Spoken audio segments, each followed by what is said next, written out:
Hey, Flashy Guy here. Thanks for starting this third episode in the series, Some Adults in Your Life Are Really Messed Up. The script is available as a blog post at goodmentalsoil.com. In this video, I'll explain why I had the instant urge to assault an older woman whom I had never met before. Before I do, let's recap the last two episodes. In episode 1, I talked about the difference between really messed up adults and those who are just messed up, like I am and almost every other adult I know. In episode 2, I talked about how people can become really messed up adults, and that the best revenge you can take on the really messed up adults in your life is to not become just like them. I also talked about the awakening in someone's life when they've been trying to fit in with really messed up adults. This happens when they look more closely at what those adults are actually saying, doing, and not doing, and they think to themselves, what the crap? What the crap? Unfortunately, this usually is not a one-time occurrence. Given the adults around you and the situations in which you find yourself, you may be asking what the crap all day, every day. What matters most is your reactions and responses to these situations, because that is what determines the path of your life. As I always do, I need to point out that this video is for educational purposes only. I'm not providing you with counseling. My views are my personal opinions based on my experiences. If you find them helpful, great. If not, ignore them completely. If you want to understand your reactions to these what the crap moments, it helps to understand a little structure in your brain called the amygdala. Now, when I say reactions, I'm not talking about when you see an unjust situation and think, oh, how terrible, that makes me mad. I'm talking about how cats can react to a cucumber. You've seen the videos, right? Someone sneaks up behind a cat and places a cucumber just out of its field of view.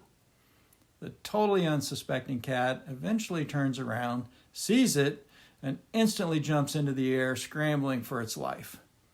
While everyone is laughing hysterically, most cats hit the floor and run off looking back thinking, you guessed it, what the crap? We've all had similar experiences, but probably not with cucumbers, and our reactions are usually not to run away. Someone says or does something, and we get triggered. We're instantly angry, perhaps even furious. Some cats in these videos take a much more measured approach. They're only mildly startled. Then they start sniffing this stumpy snake to figure out what it really is. By the way, please don't do this cucumber experiment to your cat. Now, I did approach my cat with a cucumber in hand and held it in front of him. He sniffed it and looked at me like, what's your point? So why the difference between what the crap and what's your point? The difference is because of a structure in your brain called the amygdala. Its purpose is to keep you safe. Unfortunately, its efforts to keep you safe can also be deadly to your future and your relationships. That's why you need to know how this reactive little guy works. The amygdala has many functions, and I'm only going to focus on safety and protection. I need to warn you that the following explanation is very general and will cause you to fail a course in neurophysiology. But here goes. The nerves from your senses, such as sight, taste, hearing, touch, and smell, eventually lead to an area of your brain that sends copies to both your cortical thinking brain that uses logic and to your amygdala, which influences your emotions. It has no sense of time or logic. It receives these patterns of sensations, keeps track of the outcomes, such as pleasant, neutral, safe, or dangerous. As far as it's concerned, anything new is bad until proven otherwise, and anything similar to bad is just as bad. But why do some cats immediately jump into the air when they first see a cucumber, even though the cucumber is harmless? Their amygdala receives the nerve impulses first. and is already reacting before the cortex even gets the message. If it doesn't have experience with cucumbers or has actually been attacked by a cucumber-like being, such as a snake, it reacts to this shape as a threat. That's why we can have an immediate reaction to something or someone before we even know what it is. And this determination of whether something is dangerous or not is largely based on experience. If the sensory input is similar to a previous threat, the amygdala reacts immediately with a fight, flight, or freeze response. I'll give two examples. One that is very common in relationships, and the other occurred when I had a very brief urge to assault an older woman whom I had never met. The first example, think about a relationship in which one person comes from a family of yellers who love verbal debate, and the other person grew up in a family who very rarely raised their voices. And when they did, it meant there was a severe crisis. When the first person starts yelling during a disagreement, they think nothing of it. After all, isn't that how everyone does it? Unfortunately, the second person's amygdala senses extreme danger, which can trigger an immediate fight, flight, or freeze response. Any of these three responses are not helpful in resolving a disagreement.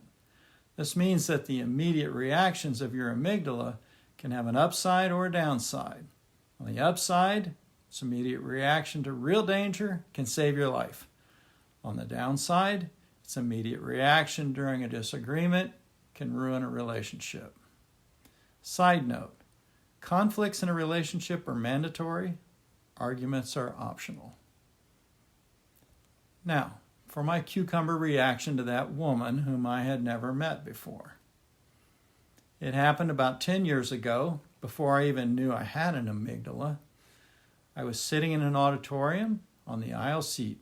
It was morning, I still wasn't quite awake, and I was looking down at the floor.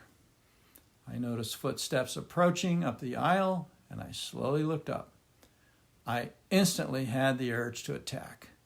Yeah, me, right? I thought, dude, get a grip. What is wrong with you? I felt instant shame.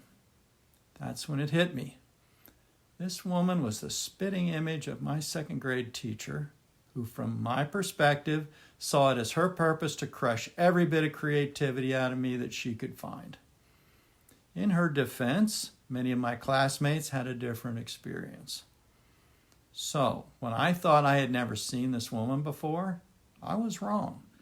My amygdala recognized her face, height, weight, body conformation, and walk perfectly.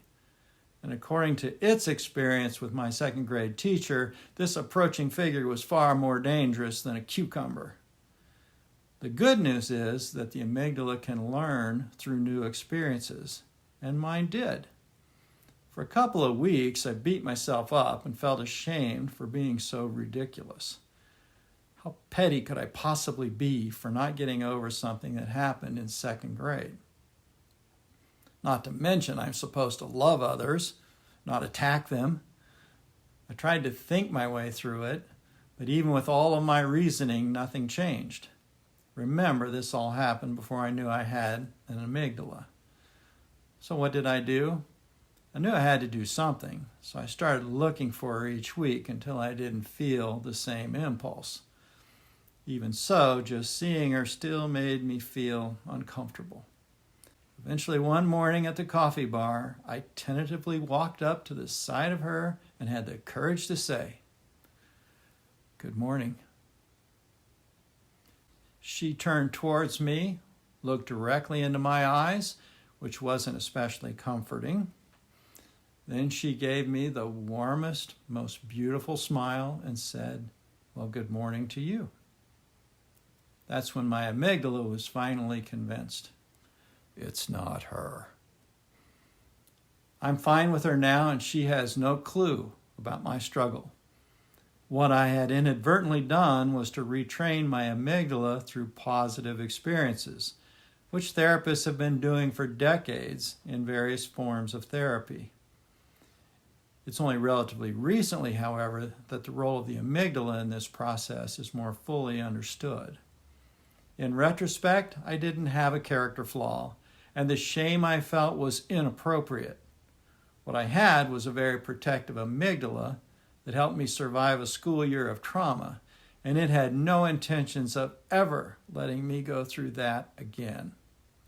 You can talk to your thinking cortex until you're blue in the face about these kinds of experiences, and it will not change your amygdala.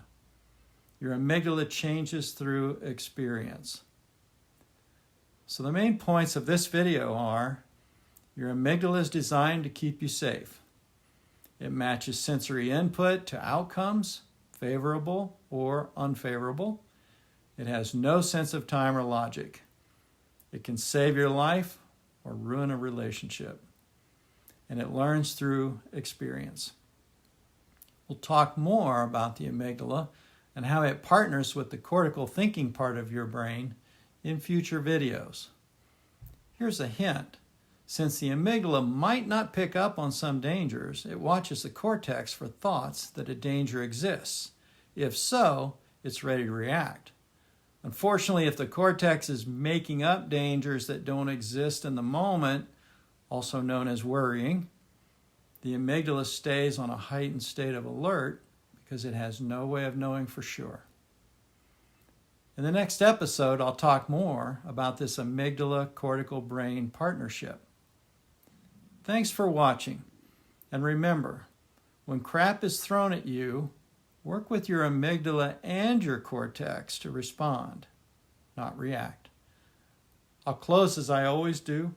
At times, life can be really difficult. If you or others you know are struggling with feelings of harming yourself or someone else, I have some resources on how to get help at my website, goodmentalsoil.com. These include the National 988 Suicide and Crisis Lifeline that you can reach by either dialing or texting 988. Regardless of how you may feel about yourself at any given moment, your life is precious. You are worth it. You're the reason I'm doing this.